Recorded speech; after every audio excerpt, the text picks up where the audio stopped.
Hello everyone, I hope this video finds you well. I hope it at least finds you in better shape than I am right now, as today, during work, I read that Sony, yes, Sony is stopping physical disc production for all new games starting in January of 2028 for its Sony PlayStation consoles. And yeah, I wanted to make a video, unscripted as it may be, to express my thoughts and connect it to some other ideas swirling around in the gaming landscape right now. I think it's first necessary to establish really how not averse Sony is to taking away things that you perceive to own. The two big controversies are outside of gaming, but they're absolutely relevant. It's the Studio Canal and Discovery content deletions. With Studio Canal, this includes 551 movies that consumers perceive to bought and own for themselves that they're no longer going to have access to after, I believe, September of this year because of licensing expirations. And as of now, there's no plan to refund these people for their purchases. These things are just going to get taken away from them. And then with this discovery content stuff, while a response was ultimately forced by consumer backlash, again, the kind of MO seemed to be there. We're going to take these things away from you, even though you put money towards them, and we're not going to do anything about it. It is important to recognize here that Sony is a repeat offender. Like, you can't just say, oh, well, Sony would never do something like this. There's no track record. No, there's actually now two pieces of distinct evidence you could point to be like, hey, it's really important for you to buy something physical for you to own because this company really has no problem taking something away from you that you thought was yours. And then there was that whole weird metadata controversy where people were able to find fields such as valid period start and valid period end for digital purchases, even though it should be an infinite period because I've bought something. But no, PlayStation basically owned up to the fact that yes, we basically have our finger on the button whenever we decide you can't play something anymore because you bought it digitally, we're going to press it. And then there's that quaint situation going on in California, that deceptive practices class action, wherein people are pressing the issue that the phrases buy now and complete purchase are rather misleading on the PlayStation Store because you're not obtaining full, complete property rights. You're obtaining a limited right to a revocable software license that could really just be taken from you at any point in time without a great warning beforehand. And then there was that other situation, the 7.85 million USD settlement that was approved earlier this year, wherein Sony basically had to concede to the fact that, yeah, we have blocked out every other major player from our digital ecosystem.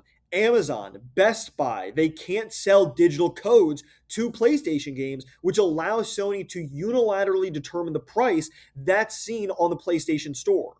With all due respect to the people in comment sections on IGN, Polygon saying that this is nothing to lose our minds over, that physical media is going the way of the dodo, that 80% of sales are happening digitally nowadays, to the people that are having that opinion, that are smugly saying this is nothing to raise an alarm about, they have to be the most brain dead people on planet Earth. And remember, with all due respect, I mean, you have to be misinformed about this, right? You have to be. You can't possibly be correctly informed about all of this and still be inclined to defend them and play devil's advocate when they are a repeat offender of taking stuff away from consumers after consumers think they have it. They are dishonestly moving behind the scenes and getting pressed for it in US court and have more or less admitted to having a monopoly over their digital store. Yeah, we're going to be okay with them getting even more authority over how gamers play. I mean, what is this?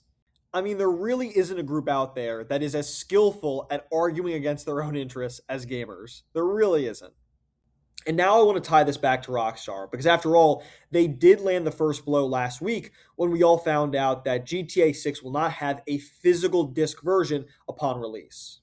And here's where I should qualify my argument, because I don't want the takeaway from this video to be that I believe Rockstar made this situation inevitable. They didn't. Ever since Sony announced that the PlayStation 5 would have a version without a disk drive, they made apparent that they were maneuvering for this very moment. A moment where they could transition a hybrid model of game ownership into a fully digital one. Simultaneously, Rockstar is at the helm of what many people believe is going to be the biggest media release of all time, something that is going to be exceptionally profitable for Rockstar, its parent company Take Two, and for everyone involved. And at a time where there's such consternation over physical media, over ownership, which Rockstar is certainly not deaf to do this, to go out of their way to make this a digital only product when the industry norm is still to make physical copies is utter malpractice. And I don't necessarily find it to be malpractice because of the whole GameStop and retailer side of things. I mean, listen, do I think it was the greatest, most ethical thing to not inform retailers about this, to keep it discreet and then spring it on them? No, I don't. And I do believe that is what happened. I don't believe that they were properly informing these retailers ahead of time. I think the retailers were under the misapprehension that they were going to have relatively high pre orders and then there was no disc in the box.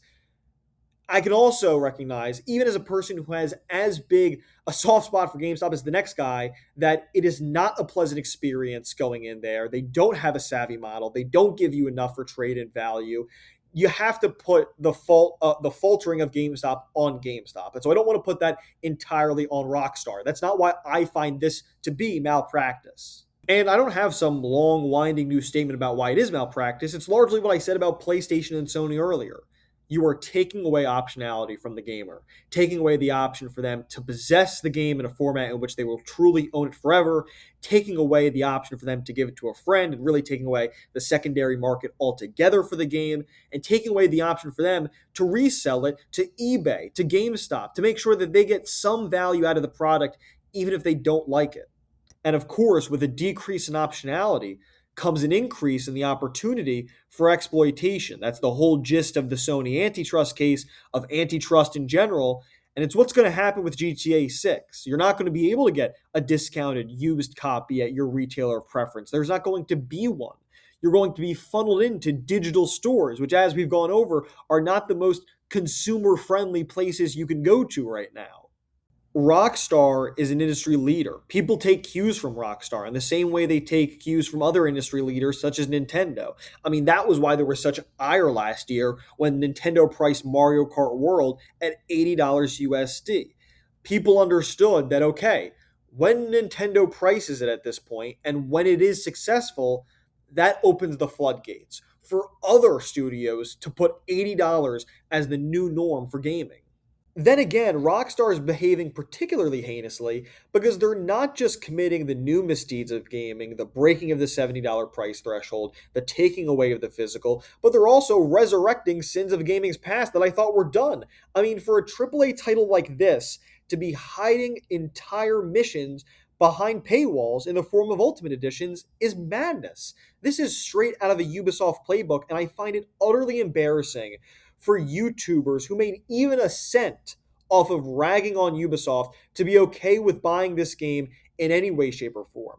YouTubers like Nakey Jakey included, who I have a lot of love for, the fact that they are going to be okay with this and are willing to contribute to GTA even in its standard form when they have had such issue with those practices in the past is not deplorable but deeply, deeply embarrassing. Which brings me to, I guess, the call to arms of this video. Not to say that a lot of people are going to hear it, but someone's got to make it. We, your average Jack and Jill, can't make Rockstar put GTA 6 on a physical disc. Just like we can't force Sony to go back on their announcement and commit to a future of physical gaming. But we can resist. We can buy all our games physically to give reason for companies to keep on making them that way. We cannot buy GTA 6 to give an indication that we don't approve of the practices of Rockstar. If you want change, if you want better outcomes for consumers, nothing in America speaks louder than money. Now, the internet counter to that argument is that GTA 6 is this inevitable tidal wave of success, that nothing I am going to do is going to make a difference in its success or the future of gaming. Maybe so. Maybe it is bound to succeed. But why betray your own principles? Forget about everyone else. Forget about the large scale effects.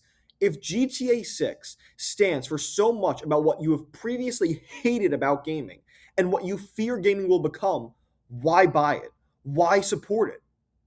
Not everyone has this duty. There have been people out there who have bought digital games for years. They find it the most convenient, most optimal way to play games, and have been anticipating GTA 6 since GTA 5 for 13 some years. And to those people, I say Godspeed. But for those people out there, they should acknowledge that by buying this game, by voting for this business model with their dollars, they are implicitly endorsing a future of gaming that will likely, not absolutely will, but will likely see players face higher prices and have less control over the products they want to engage with. No one can plead ignorance come 2029. You can't look at the prices you see on the PlayStation Store and be like, how could this have possibly happened? I didn't endorse this at all. I didn't vote for it. I kind of feel like Carmela Soprano's psychologist in The Sopranos. Everyone can do what they want, but you can't say you haven't been told.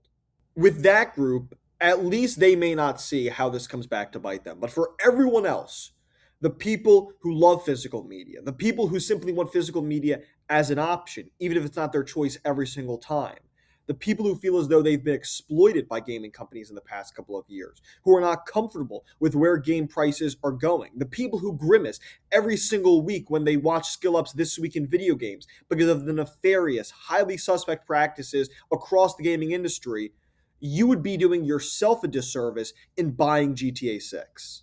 No experience, not even a seemingly once in a lifetime experience like this one, is worth compromising all of your principles as a consumer. No matter how good the game is, it will not be worth it when you're telling the rest of the industry, yes, I will pay more for less.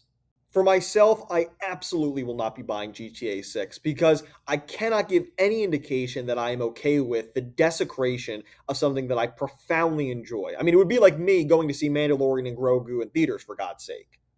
And yeah, that's, I think, all I want to say for today. For people out there watching, I hope you enjoyed this video. I hope it made you contemplate what GTA 6 means for the gaming industry, what supporting it means, and knock on wood, fingers crossed, hopefully there are some people out there who recognize through this video that this purchase of this game is not worth it for themselves and for other gamers. Thank you so much for watching, and I will see you all next time.